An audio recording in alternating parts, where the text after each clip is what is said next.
Okay, so in the last class, we left off looking at the laser print process, the laser printing process, which is the process, the 7 steps that your laser printers typically go through to create a printout, right, on a page. And for those of you who may not remember exactly what the steps are, the 7 steps include processing, charging, exposing, developing, transferring, fusing, and cleaning. And as I mentioned, sometimes depending on the book you're looking at, you may see cleaning as the first step, right, rather than the last step. But really and truly, what it is a cyclical process. So it goes step 1, step 2, step 3, step 4, step 5, step 6, step 7, and back to step 1. So, you know, it goes around in a circle over and over again. So whether cleaning is the first step or the last step, it is definitely after fusing and before processing. Does that make sense?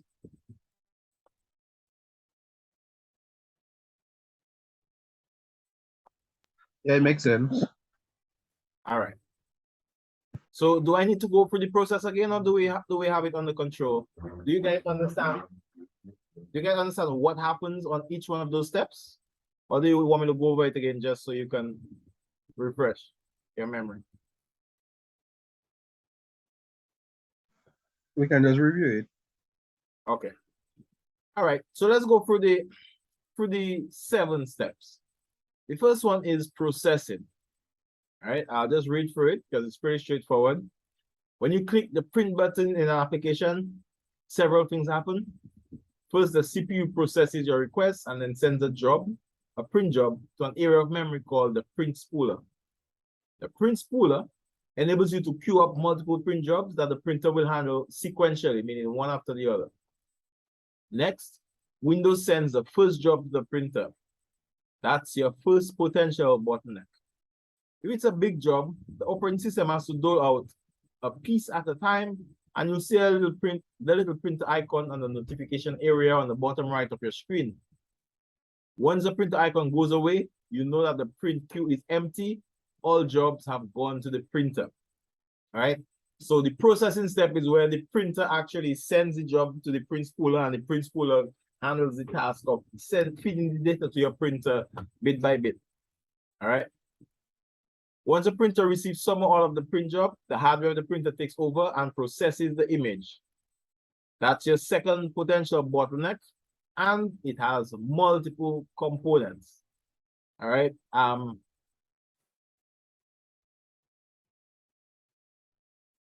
Let's go through some of the things that have to take place in the processing stage. All right. So can anybody tell me what is a raster image? Any idea what that is? A raster image.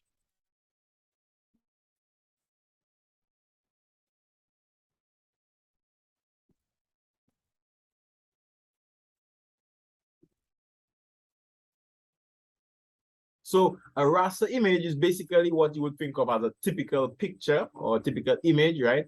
That is made out of pixels. So it's made out of dots of color that generate the full color image that you see. Okay.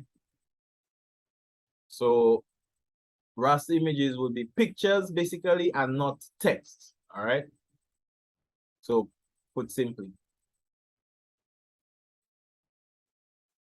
Let's just go through that section there. We're still on the processing stage, but different types of images are processed differently. So raster images. Impact printers transfer data to the printer one character or one line at a time, like a typewriter or like a dot matrix, right? Whereas laser printers transfer entire pages at a time to the printer. A laser printer generates a raster image or a pattern of dots on the page, representing what the final product should look like. It uses a device called the laser imaging unit to paint or draw a raster image on the photosensitive drum.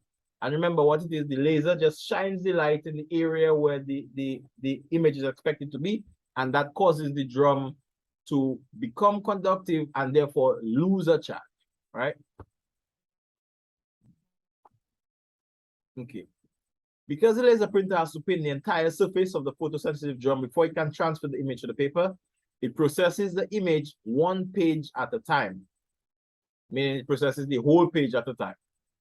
The laser printer uses a chip called the raster image processor, and you may have heard about RIP or the RIP process, or ripping an image to print it, right? To translate the raster image into commands to the laser. The RIP takes the digital information about fonts and graphics and converts it into a rasterized image made up of dots that can then be printed. An inkjet printer also has a RIP, but it's part of the software driver instead of onboard hardware circuitry. The RIP needs memory or RAM to store the data that it must process. And the laser printer must have enough more memory to process an entire page. Some images that require high resolutions require more memory. Insufficient memory to process the image will usually be indicated by a memory overflow, or you will typically see an error printed on the printer saying mem overflow error. You might also see some gibberish characters printed. And if you get a memory overflow error, try reducing the resolution, printing smaller graphics, or turning off RET. Of course, the best solution to a memory overflow error is to simply, sorry about that, is to simply add more RAM to your printer. If your printer can take more RAM, then it's worth it to give it as much as you can afford, right? As much as it can handle. Do not assume now that every error of the word memory in it can be fixed simply by adding more RAM to the printer. Just adding more RAM chips will not solve every conventional computer memory problem. Adding more RAM will not solve every laser printer memory problem either. The message 21 error on an HP LaserJet, for example, indicates the printer is unable to process very complex data fast enough for the print engine. This means that the data is simply too complex for the RIP to handle. Adding more memory would not solve this problem. It would only make your wallet lighter. The only answer in this case is to reduce the complexity of the page image. That is, fewer fonts, less formatting, reduced graphics resolution, and so on. Good afternoon, John, and how are you?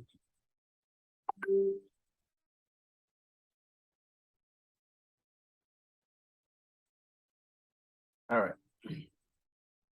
Resolution. As we discussed up there, we know what the resolution is, right? The resolution refers to how many dots or pixels, right, can be packed within a square inch of an image. And the more tightly you can pack the pixels, the better the resolution. So if you have 100, or sorry, let's say if you have 72 pixels in a square inch, then you're looking at a quality that is only fit for your screen or for the web. If you want to print high quality graphics on paper, you would need a resolution of 300 pixels per inch. All right. So I'm not going to go for resolution as we went through that in the last class, but just keep in mind that the higher the resolution is on the image, the more memory it will consume, the more time it will actually take to rip and print. Okay. Actually, let me just go for it because I think it's worth it to understand resolution properly. So resolution, which is again your second potential bottleneck. Laser printers can print at different resolutions, just as monitors can display different resolutions. The maximum resolution a laser printer can handle is determined by its physical characteristics. Laser printer resolution is expressed as dots per inch or dpi. Common resolutions are 600 by 600 dpi or 1200 by 1200 dpi. The first number, which is the horizontal resolution, is determined by how fine a focus can be achieved by the laser. The second number is determined by the smallest increment by which the drum can be turned. Higher resolutions produce higher quality output. But keep in mind that higher resolutions also require more memory. In some instances, complex images can be printed only at lower resolutions because of their high memory demands. Even printing at 300 dpi, laser printers produce far better quality than dot matrix printers because of resolution enhancement technology, or what we call RET. We saw it a little higher. So RET, or resolution enhancement technology, enables the printer to insert smaller dots among the characters, smoothing out the jagged curves that are typical of printers that do not use RET. See figure 2718. So let's look at figure 2718 for a bit. You can see RET in action, right? If we have a boundary line here, if you notice, right, a printer that does not use RET would have more jagged edges because it would not be able to use any of these dots that go over the edge of the line, right? As you can see, all of the dots are one size. But using RET, you can reduce the size of the dots to more tightly fill in the spaces that would give you little cracks at the edge of your graphic and give you little blurry lines. You can fill that in with smaller dots of color, therefore giving you a more crisper, cleaner print. Okay, so that's what the RET technology does for you. Everybody can see how it works? Any questions on that?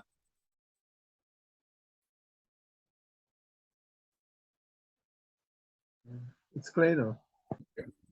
So all of that, whether you use RET, what resolution it is, all of that is determined in the processing stage. When you send your image to your printer, it processes it. All of that is determined, and then it begins the print process. All right. So let's see what the actual print process entails. The processing is just the digital side of it. The printer accepts the information and figures out what it's going to do with it. The next step after that is called charging. All right. So looking at the physical side of the process now, to make the drum receptive to new images, it must be charged. See figure 2719. We'll look at it in a bit.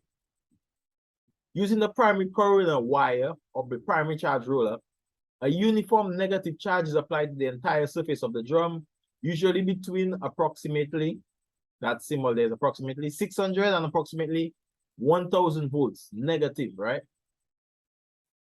So you can see the primary corona wire or roller is a roller or a thin wire that passes physically near the drum or on the drum and charges it up with a very high negative voltage. All right. So it applies the voltage to the charge wire, the corona wire, and the drum just rolls on it and accepts the charge, right? And that is what happens in your charging stage. And we understand why the drum is charged, right? Negatively. Yeah. All right. Second step is exposing. And that is where your drum is exposed to the light that is given off by the laser, right? And because of that, remember the drum is photosensitive, right? Meaning light sensitive. When the laser hits the drum, everywhere that was previously charged with the high negative charge, right, becomes conductive, and most of the charge bleeds away into the drum. So in the exposing stage, the laser is used to create a positive image on the surface of the drum.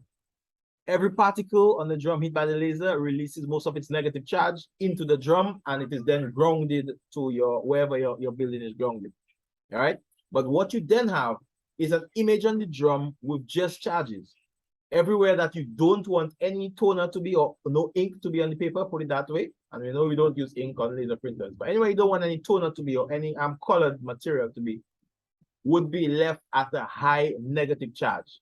Anywhere you want to put text, you want to put images, the laser would have passed, and therefore you would have a lesser negative charge or a more positive charge, right? Because the drum would have been conductive and it would have been grounded. And that is your exposing stage. Everybody all right with that? So basically the exposing stage is where the laser draws the image that you expect to get on the paper onto the drum. The next stage is the developing stage, right? And in that stage, those particles with a lesser negative charge are positively charged relative to the toner or relative to the toner particles and attract them, creating a developed image. See figure 2720. So you can see the drum here that was previously charged, and you can see it was a blank drum, right? Before it was blank. And everywhere the laser passed and shined the light, right? The toner was attracted to. So when the drum is exposed to the toner, right? The toner particles jump from their container or the reservoir or your toner cartridge, right? Onto the drum, and they stick using well, electromagnetism, right? They stick to the areas that the laser passed, the area that have a more positive charge, right?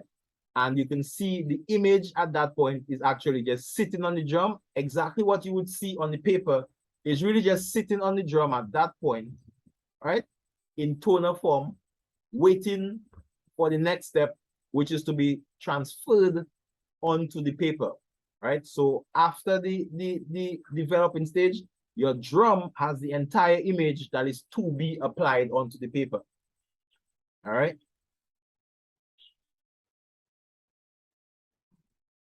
Next step is the transferring step.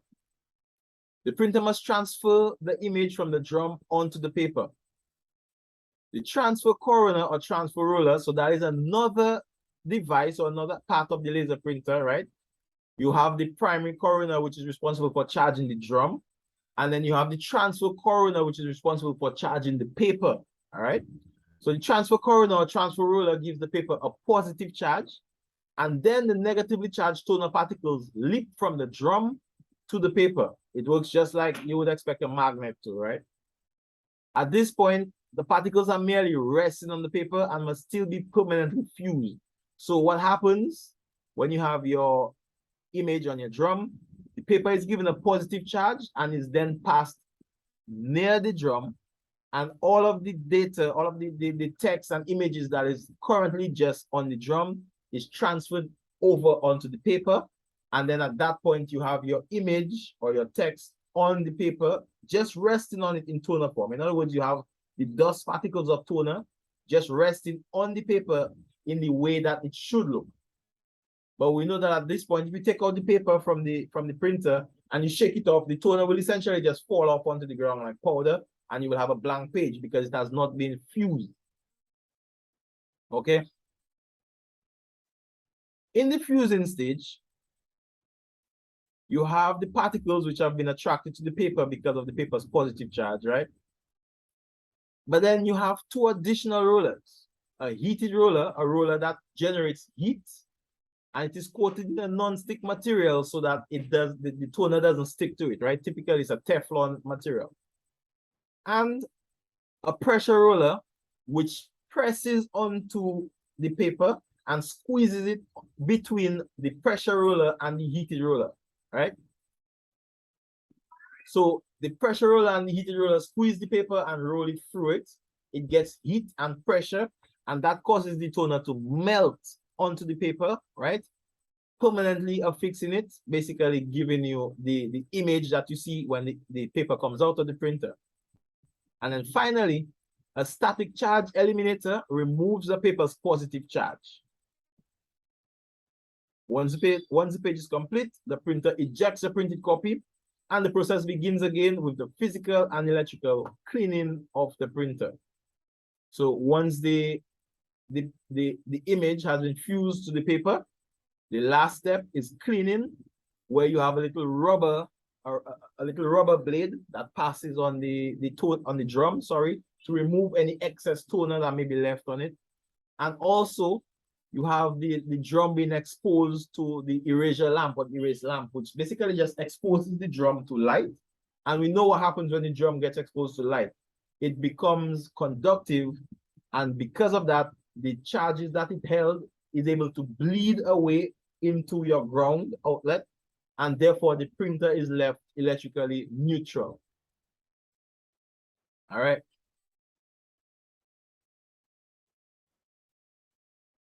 Now, if you have any particles, any little particles that are not cleaned off the drum in that previous stage or in the first step, right, they will appear as random black spots and streaks or black marks, basically, on the next page or on the following pages.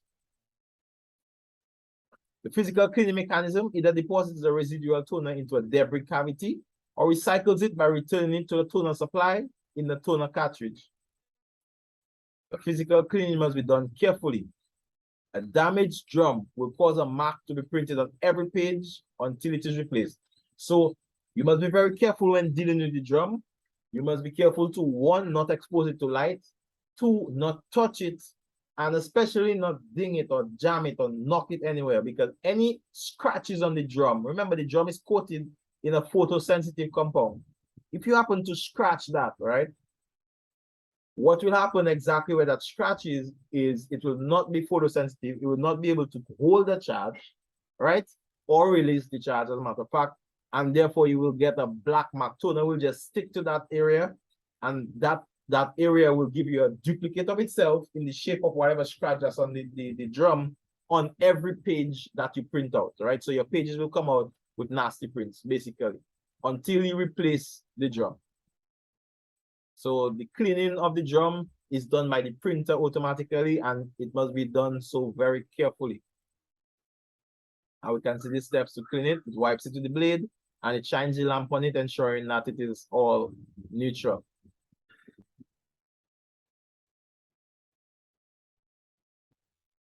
All right, any questions so far on the laser print process? We are good for now? All right, because that forms the basis of our troubleshooting, which we're coming to in a bit. A quick note here. Color laser printers use 4 different colors of toner: cyan, magenta, yellow, and black, the same colors that you would find in your inkjet printers, right? Most models send each page through 4 different passes, adding 1 color at each pass to create the needed results, while others place all the colors onto a special transfer belt and then transfer them onto the page in 1 pass. In some cases, the printer uses 4 separate toner cartridges and 4 lasers for the 4 toner colors. And in others, the printer simply lays down 1 color after the other on the same drum, cleaning after each of the 4 passes per page. So you have different types of printers. You may find a printer with 4 colors and 4 drums and 4 lasers. You may find a color printer with 4 colors and 1 drum and 1 laser, right? So it's up to you to look at the hardware that you have and figure out what it uses. The printers that transfers the image all in 1 pass typically don't use a drum, but they use a belt. And the same concept as a drum, but it's a wider image, and you can put all of the colors onto the belt at one time. So you actually create the full color image onto the belt before you transfer it to the paper. All right. As for which type of printers handle it 1 color at a time or all colors at a time, you will have to refer to your manufacturer specification or look at the printer hardware and see if you can make it out. But it's not something that is typically advertised. All right. An additional word of caution here. We went through our first caution note in the last class, which was always ensure that you unplug your printer when working on it, because laser printers specifically have high voltage power supplies, which can generate a high enough charge. We're talking about almost negative 1,000 volts or more that can seriously injure you. So take your precautions and do not work inside of a printer with it plugged in, a laser printer specifically. The second caution is that the heated roller in the diffuser produces enough heat to melt some types of plastic media, particularly overhead transparency materials. Transparency are those clear plastic papers that you use in some projectors, right? We also use it in some screen printing and other types of printing processes. This could damage your laser printer and void your warranty, so make sure you print on transparencies designed for laser printers. What is likely to happen if you print on a transparency that is designed for inkjet printers? Once it will print fine, but once it gets to your fuser, the plastic will begin to melt because it's not designed for heat. And you know what happens when plastic melts? Imagine if plastic melts inside of your laser printer. You essentially have to replace your fuser unit because you're not going to be able to get the molten plastic out of it. So your printer is going to be non-functional until you replace your fuser, which can be fairly expensive. So always use the right type of material for the printer. If you're using other media such as, like heat transfer and so on, it will melt and stick on the drum and the paper will come out. But what will happen is your drum print quality will drop, right? Your drum print quality will drop. It will never print a clean page for you again. Every page you print will have some nasty effects, some dirt, some grime, some toner on it that will be affect your final quality. Okay. So that is it for the laser print process. We went through it in the last class and we also started discussing it again just to make sure that you guys have a good understanding of everything that happens at each of those steps, because again, that is critical when we come into troubleshooting. Okay. Any questions on that point before we move on?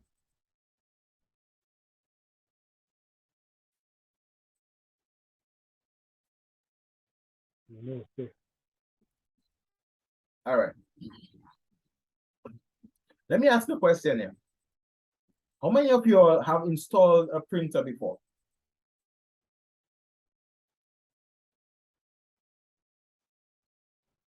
I see that thing. I think it has to do.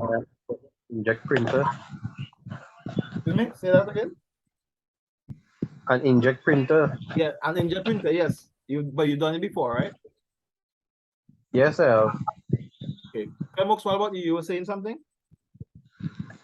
I did. You have done it before. Did the group ask me? Yes, sir. Okay. And Janelle, I'm sure you've done that before already as well.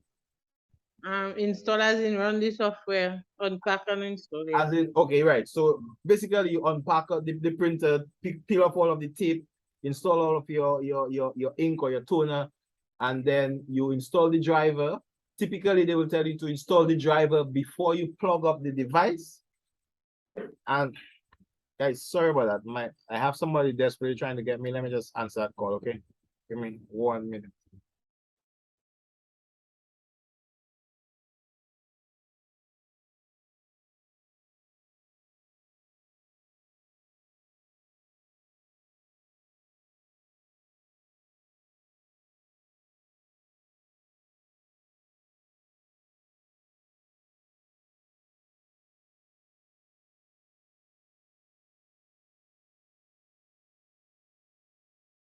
Sorry about that, guys. Okay. So yeah, I was saying that typically the installation process would require you to install the driver first before you plug in the printer. Can anybody tell me why you would do that?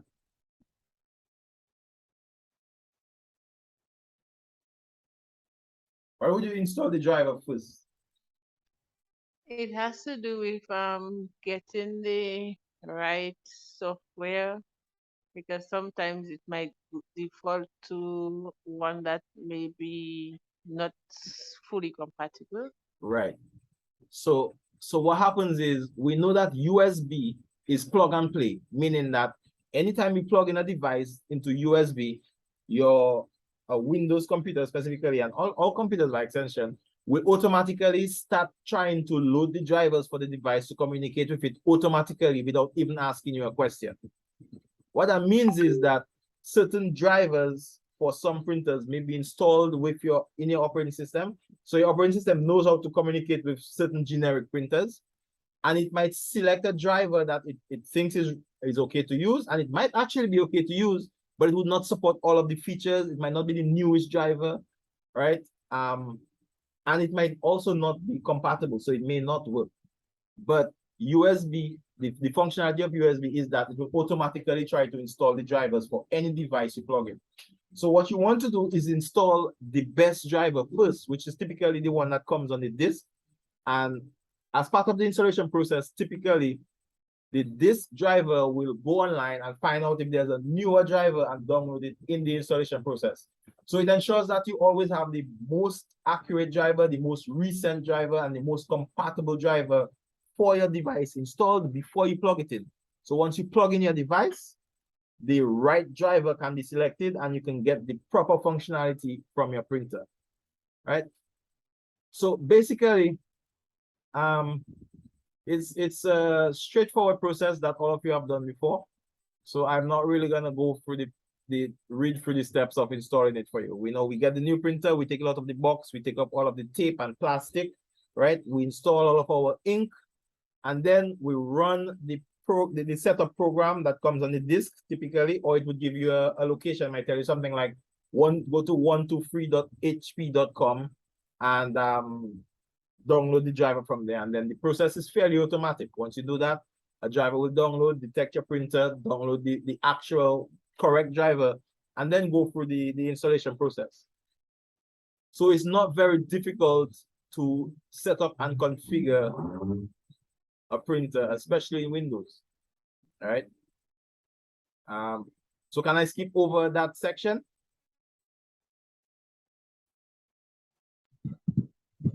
Yeah, sure. Okay.